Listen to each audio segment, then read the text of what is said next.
Now, in order to have healthy hips that don't cause you knee pain or cause you low back pain or abdominal pain even in your hip flexors, I like to think about it in 4 different directions. You have the front of your hips, you have the back of your hips, you have the outer hips, and you have the inner hips. And I'm going to show you right now how to attack all 4 in my favorite ways. First is the couch stretch for the front of your leg.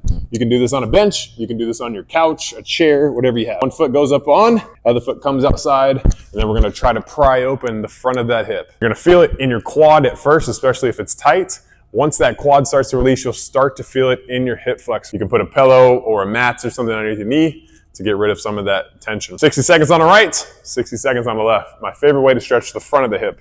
Now we're gonna go towards the back of the hip, and what we're gonna do, what we call the pancake stretch. I want your legs pretty wide stance, toes facing out. I want you to shift your hips back, drop them down as far as you can to the floor. If you're very unflexible, you may need something higher to hold on to start, eventually start working your way all the way down to the ground. Keep your knees locked out, because once you start to bend, you start to change the stretch. Legs fully locked, coming down as far as you can, trying to target the back of those hips. So we've done the front, we've done the back with pancakes. Again, 60 seconds on that one. Number 3, the outer hip. 2 ways you can do this. I'll show you the one at the gym.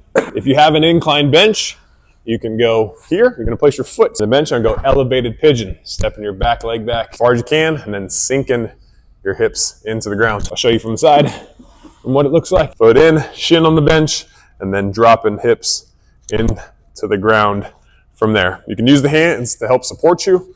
You can go hands on hips, make it more intense from there. If you want to do something that you don't have a bench, one of my favorite ways to do the outside of the hip is to go 90-90. So you'll have your front knee at 90 degrees, back leg will be at 90 degrees. You're gonna grab your ankle, other hand's gonna go out to the side. Big proud chest, and we're just gonna bow over at the waist as best you can. Now try not to round the back, you'll change the stretch. Try to keep your back flat, chest big, falling forward. You should feel that in the outer hip. The frog stretch is your last one. Targeting the inner thighs. Best not to take pictures of yourself when you do this. Knees out as far as you can, toes facing out. Forearms, pushing hips back as far as you can. You should feel a pretty intense stretch in the inner thighs, that groin, those adductor area. 60 seconds on all those. That's my favorite way to do all 4 of your hips, to have healthy bulletproof hips and to help support your knees and your lower back. So hope it helps.